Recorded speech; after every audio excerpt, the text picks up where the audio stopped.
I believe our place is here, in this country. It's not in diaspora. And I'm talking about coming together of our people who are called different names nowadays. And they are under different chairs nowadays. Because no matter what names and how many names we are called, but we still one nation because we have one name and we have one history and we have one location.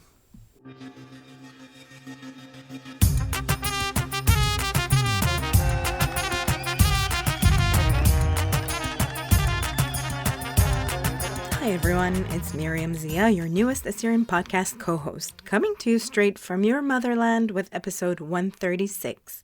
You may have heard me on episode 90, better known as the Returnees Roundtable, when Jesse interviewed a few of us who have moved back to Iraq, and I'm so happy to be joining the Assyrian podcast as a co-host, bringing you the stories of our people who live right here in Iraq.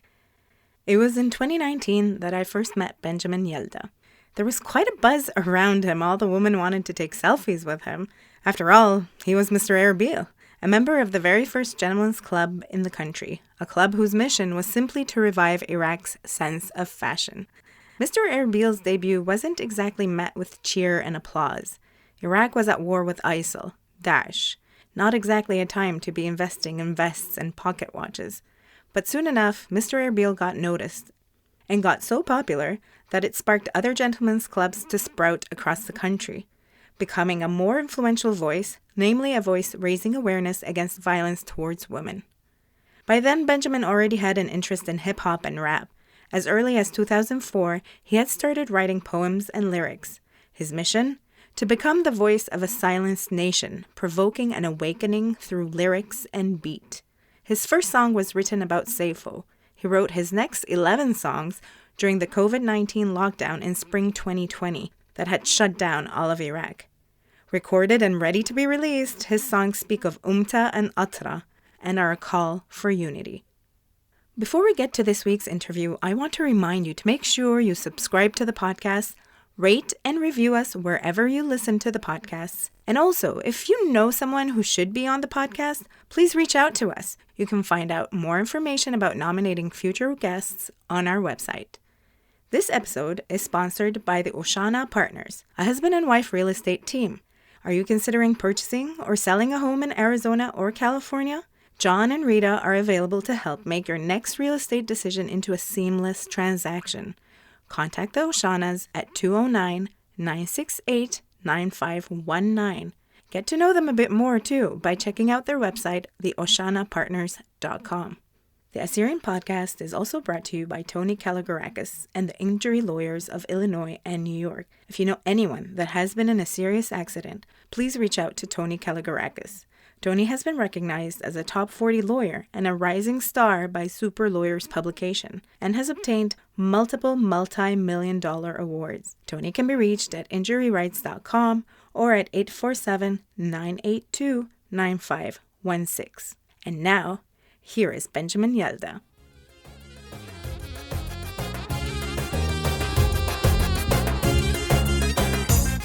Benjamin Yalda, thank you so much for joining the Assyrian podcast today. How are you doing? Good, I'm good, thank you. Thanks for hosting me. You're most welcome. Speaking of hosting, we're actually here in Ankawa.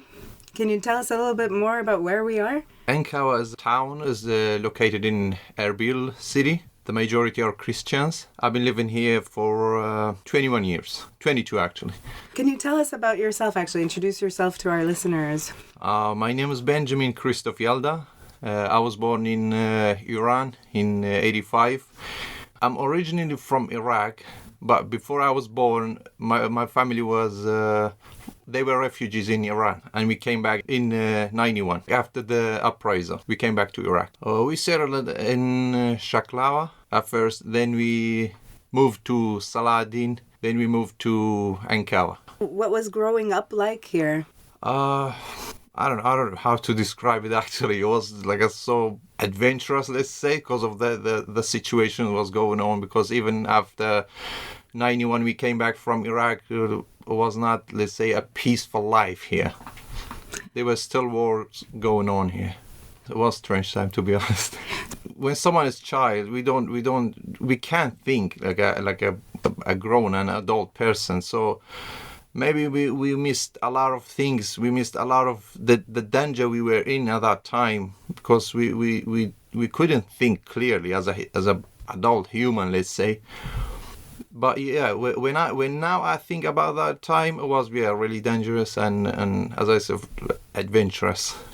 Benjamin, I first met you when I was visiting Atra in April 2019, and you were introduced to me as Mr. Erbil. Oh yeah. Can you tell us what is Mr. Erbil, or who is Mr. Erbil? Mr. Erbil, me and some colleagues, a group of friends, we formed Mr. Erbil as a first gentleman club in Iraq. So what's the gentleman's club here? It was for those people who are interested in dressing elegant, let's say. We were more as a stylists and influencers, more than let's say as a fashion people. Not models, but more influencers in fashion world, let's say. You were just wanting to influence fashion, or did you want to influence other aspects of life? Those people, I mean, me and the whole group, we were interested in dressing elegant even before we formed Mr. Erbil. So we had a passion for dressing. And then in February 2016, we established Mr. Erbil, and we were interested in dressing elegant and also showing, let's say, the other face of this society, because at that time the whole country was in war with ISIS. Everybody was about war in this country, so all the news is war, killing and things like that. So we wanted to show a positive side, a bright side of the society, even though that society was in war with ISIS. The group was just composed of men. Why no woman? Well, it was gentlemen, because it was risky at first, to be honest. When we established it, we were expecting negative feedback, to be honest, because it was the first time such a thing happened in the society. It was kind of risky. We didn't want to include women in that risky thing, to be honest, because it would have been a big responsibility for us if there were men and women in that club. Why were you expecting negative feedback? Although this society used to dress very elegant in the past, in 30s, 40s, up to 70s, but after that the mentality have changed, and this, let's say, dressing well was put aside. Only on official or governmental things people used to dress, let's say, for very elegant and formal. And the second thing was, the second factor, let's say, was because this country was in war with the ISIS, so it was kind of not a perfect time for such activity. But we decided anyway to do it, just as to show the other side of this country. And so what was the reaction that you actually did receive? At first it was negative. Okay. But then gradually society used to it, and Mr. Erbil, let's say, reached the place it is now. It's very, very, let's say, well known, and a lot of people, a lot of youth look up to us now, and they repeat such thing in other cities in the whole Iraq, from north to south. For example, they started establishing Mr. Zaho, Mr. Baghdad, and Mr. others. Do you think you were able to achieve what you wanted to achieve with Mr. Erbil? Probably more. In what way? Because, to be honest, we were not expecting to go viral that way, as a way it went viral.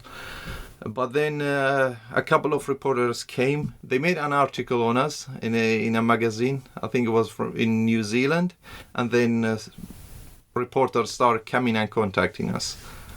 So it went viral very quick, to be honest. When you saw that Mr. Erbil was becoming very popular and that you had a lot of influence, did you ever try to use that platform for other messages that you wanted to communicate to the communities? Yes, we used that in a lot of other ways, except, let's say, just dressing side. We showed our support, our usual support and continuous support, to be honest, to women in this country. And still up now. There are some corners at Mr. Erbil location. They are dedicated to some women who do handcraft things for like accessories and things. We had a message to the society that to stop the violence used against the women. Do you believe you've succeeded with that message as well? I think yes, it changed a lot of youth mentality. It was the first time that a bunch of men, let's say, or a gentleman club comes with such a message. Basically, it was fashion, but then we exploit that platform or the let's say the fame we received. We exploit that to show other things in this country. What did Mr. Erbil mean to you personally? It's like my second family, to be honest. Really? Yeah, we consider it as a family because we are together for 5 years now. But the thing is, we don't meet as before, to be honest, because we are too busy with other works, life. And it was like a hobby first, started. We had a passion for that. And then it continued like that until it became main business for some of us, actually. So I started following your new account on Instagram, Benjamin, or Benjamin, the rapper. Yes. How did you transition from Mr. Erbil to a Syrian rapper? My love for rap goes back before Mr. Erbil, actually. It goes back to 2004 and 5. I used to write at that time poems, lyrics and things, but it was very difficult for us to make hip-hop music in Iraq at that time. Because there were no beats, no hip-hop melodies, let's say. It was difficult to get, and there was no internet to download or to buy it online. When were you first exposed to rap?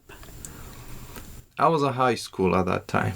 I used to listen to rap, hip-hop genre, but it was very difficult to get the let's say this cassettes or CDs at that time. They were cassettes. We're aging ourselves. Oh, you had your little cassette player. Yeah, you can cut that part. No joking, leave it. Yeah, so but once I went to there's a second-hand market. It's called Langa here. I bought a CD. The guy said it's music, and there were nothing to try that music to see what is it. It was just music. I said, what kind of music? He said, it's just foreign music. And I bought on. I got lucky. It was Tupac's album on that CD. I checked that and I followed up to see who's this guy. I didn't know him at first, to be honest. By that time, he was killed. So I followed up with Tupac, and then I got more and more. He pushed me. He was my inspiration, actually, to go deep and deep into rap. Wow, so yeah. Tupac is your inspiration, is your role model. So is there a particular Tupac song that marked you personally? Yeah, he has a lot of songs, but my favorite ones is Chains and Dear Mama. And so how did you decide to become a full-time rapper then? First, to be honest, I decided to do only one song, which is about Seyfo, the Assyrian genocide. When I recorded it and everything was ready, I was about to make it a music video. Then COVID came and life stopped, Then I had 3-4 months at home. Work was closed. So I started writing because I had nothing to do, actually. Everything was closed, I started writing other lyrics, other subjects, other songs. And the lyrics came so let's say, smoothly. Mm-hmm. And I could manage to write 12 songs. 12 songs? Yeah. Seyfo plus 11 others. In 3 months? 4 months? In 4 months, yeah. And I recorded all of them already. And they're all written in Assyrian? Yes. The lyrics are in Assyrian? Yes, the lyrics are in Assyrian. How did the lyrics come to you? I don't know. Probably because I had nothing to do. So, my mind was clear. Were there special topics that you wanted to write about, sing about?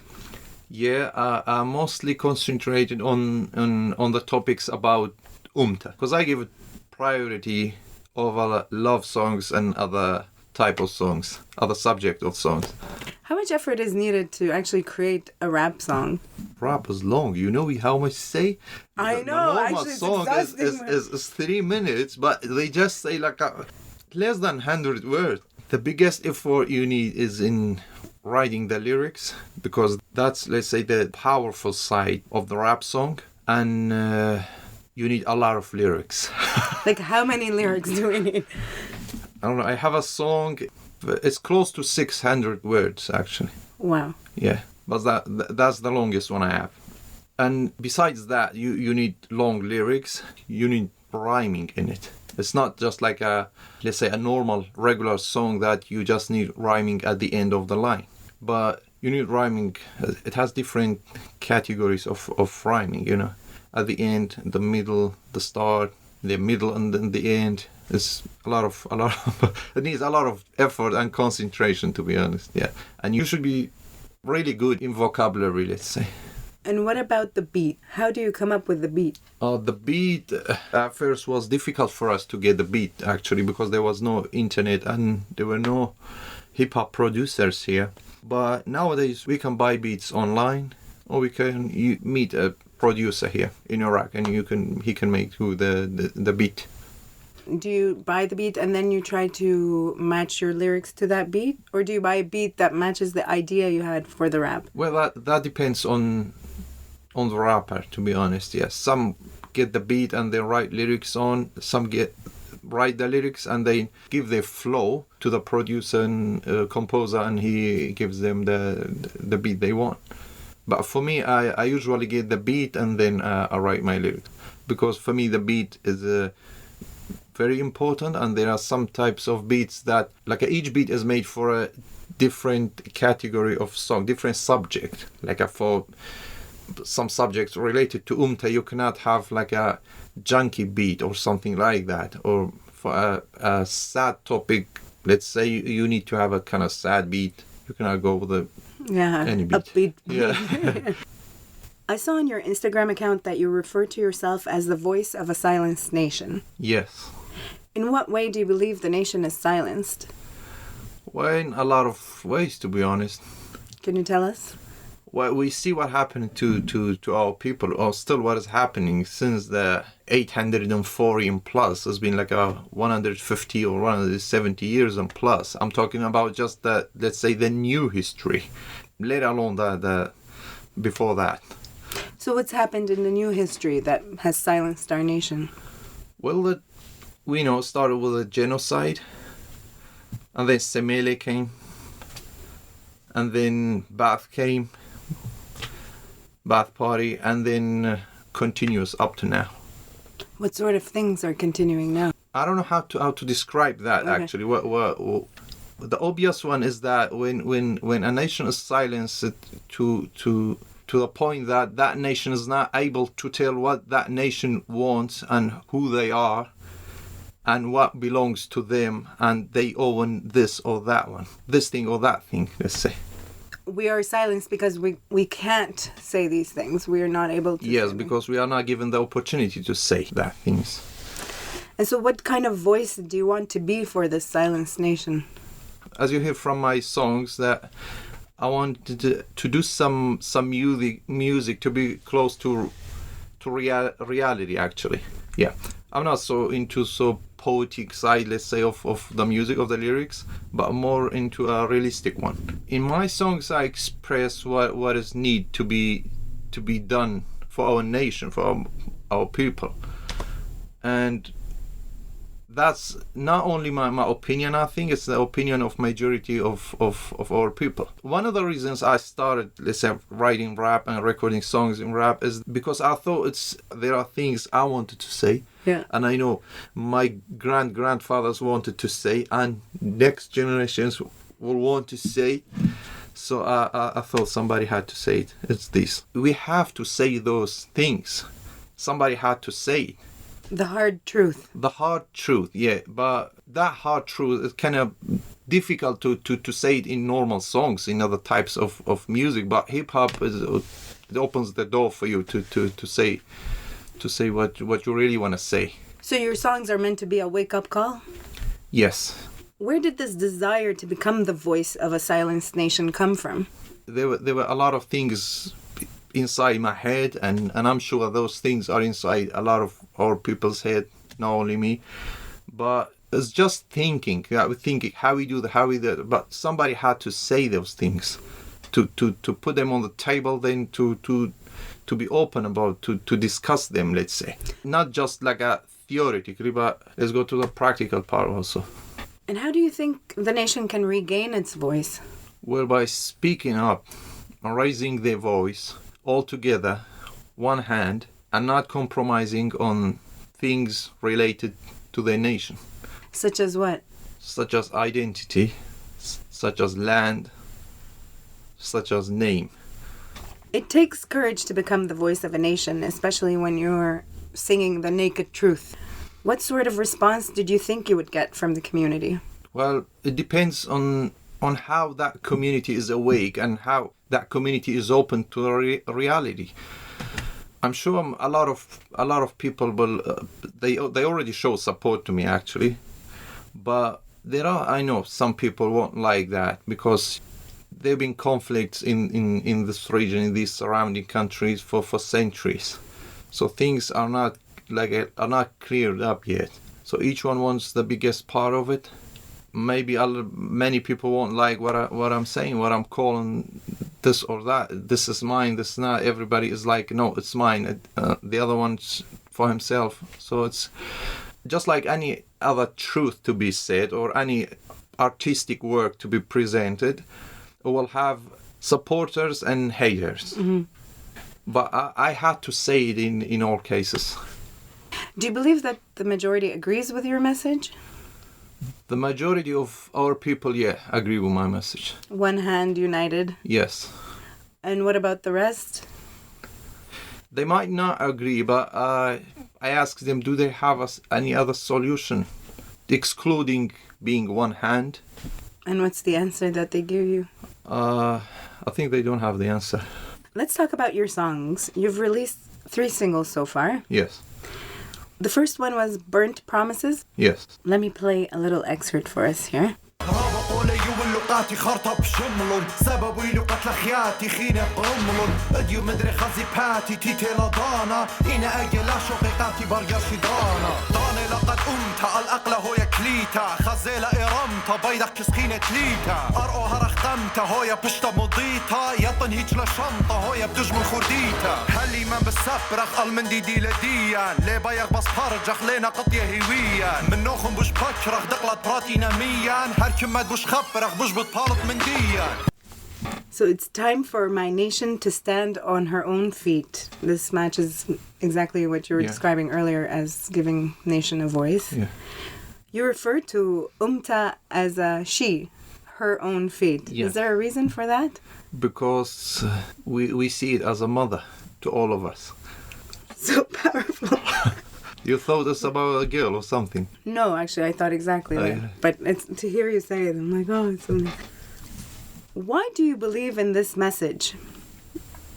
Dana ilaqat umtad aqla hoya klita, khazila e baydakh kiskhina klita. Why do you believe in this message? I believe in that message because it's been more than a century that we were promised to have our lands and, let's say, our sovereignty. We've been given a lot of promises, but unfortunately, none of them were fulfilled.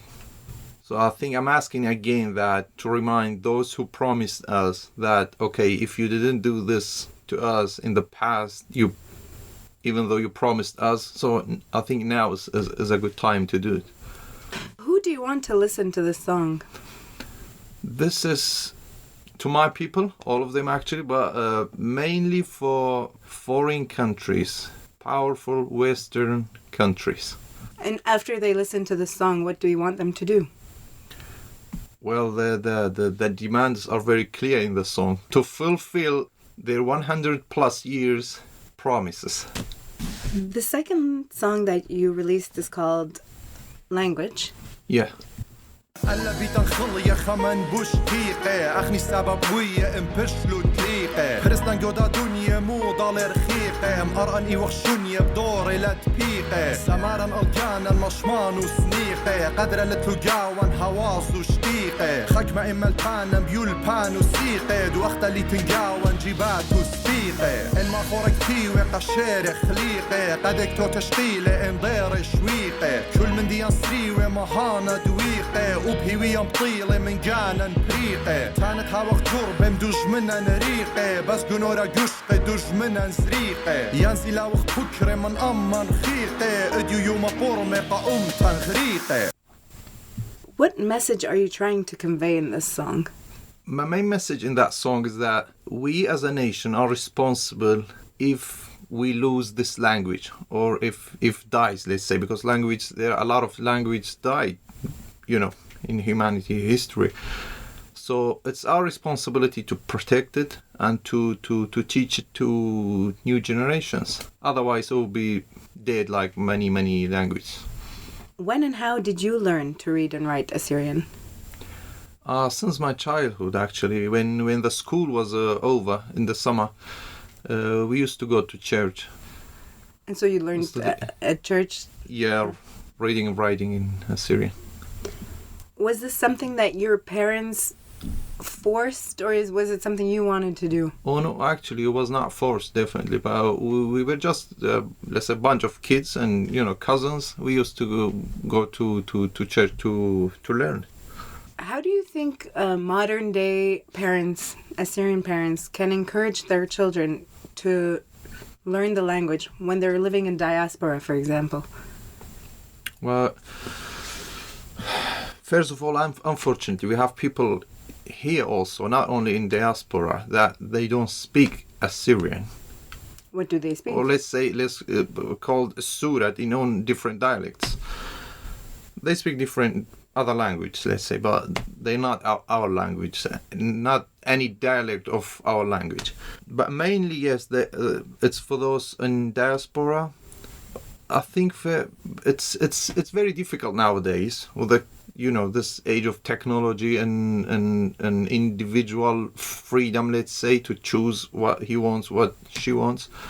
But I think if those parents, if they are able, of course, to bring their kids a couple of trips to Atra here, and they meet with their own community and they contact and kind of merge with that community for the period they're staying here, that will affect them to learn that language, and of course show them their history and history sides and this country.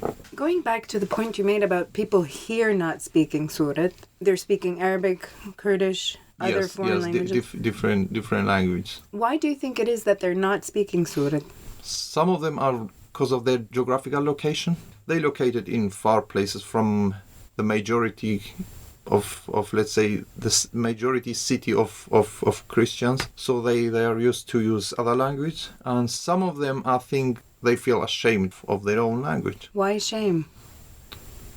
I don't know, it depends. I should ask them actually, because I still have no answer for that, but I just know it because I know a person, more than a person actually. They know, for example, Assyrian and they know Arabic, but you see them always talking in Arabic. I speak to them in Assyrian, they reply me in Arabic, but he's Assyrian and he knows to speak Assyrian, but it's kind of like give him I don't know, a high social status. Probably he thinks that way. I don't know exactly what's the reason, to be honest. In your song you say, don't leave room for foreign language or culture to overtake. Yeah. Wouldn't you say rapping now is a form of allowing other cultures to overtake ours? I use rap. I do songs in rap genre to be able to see these things that I'm just saying in my songs, because I would not be able to say it in let's say typical Assyrian songs. But another reason is that I believe our people, especially youth, they need to have this type of music. And let's be honest, anyway they listen to it, to hip-hop. They like hip-hop. The majority of youth like hip-hop now. Instead of listening to, let's say, English hip-hop or French or German, I thought that we Assyrians can have hip-hop. So those who like hip-hop, they can listen to their own language hip-hop. Your third single is Our Ugly Truth. Yeah. Let me play a little excerpt for us here.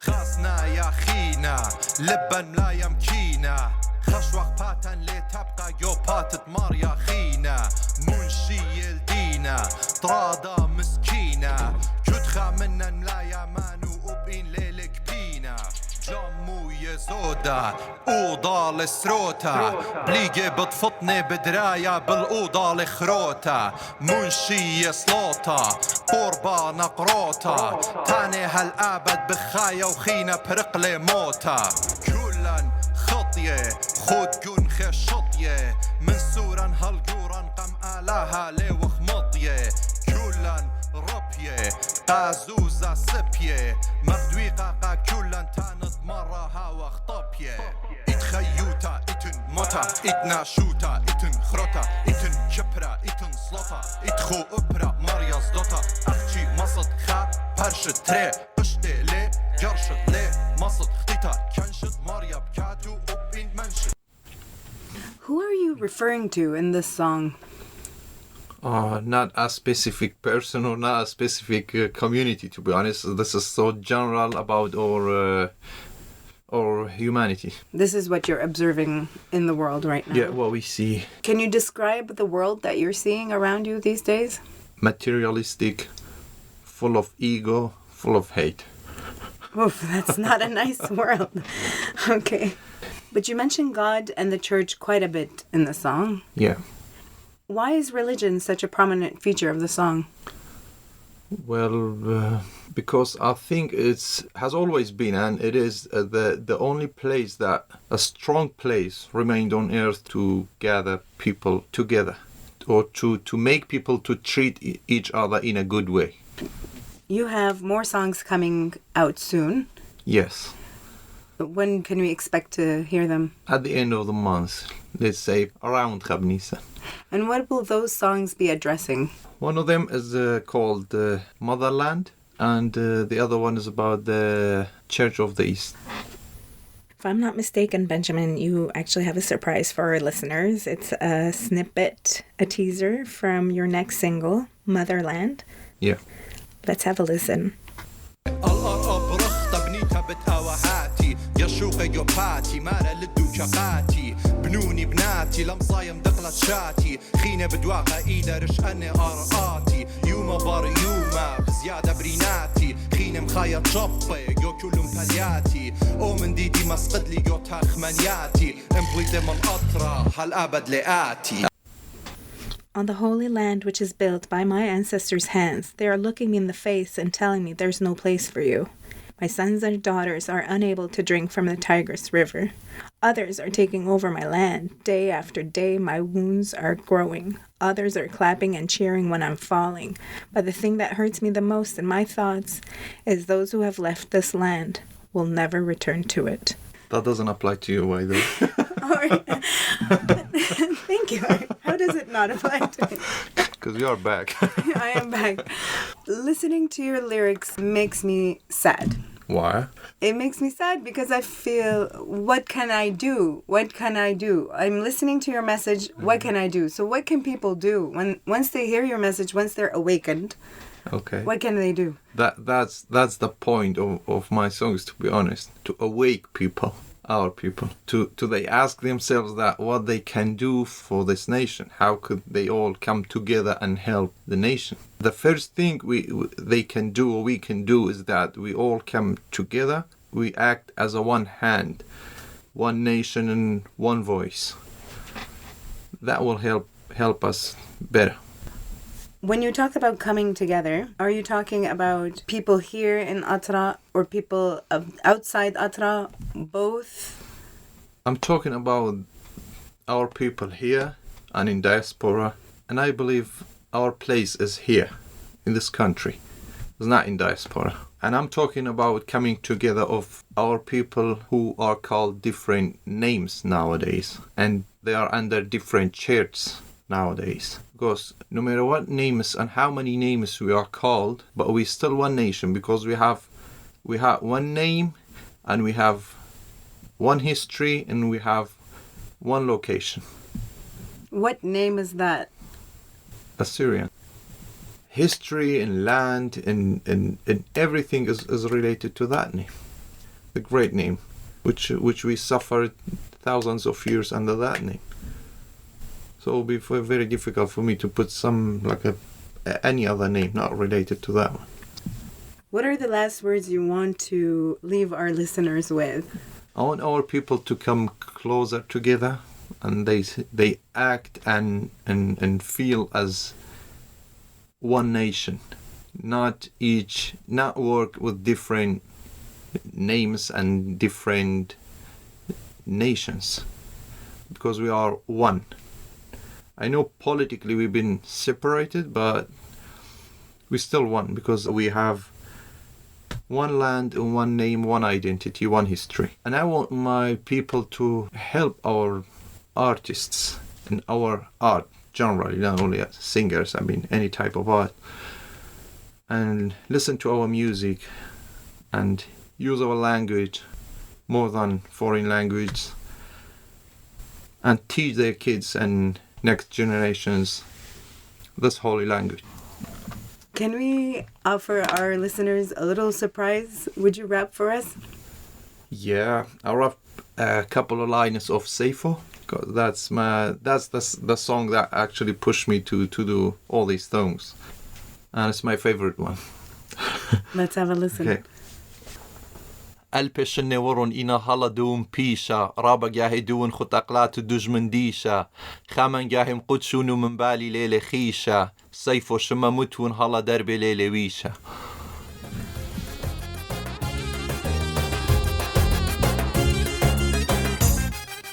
Thanks for tuning in to my first episode of the Assyrian podcast. I hope you enjoyed it. I'm looking forward to bringing you more stories from the homeland. We'll be back next week with a new episode. In the meantime, take a listen to Benjamin's rap and enjoy the poetry in his lyrics.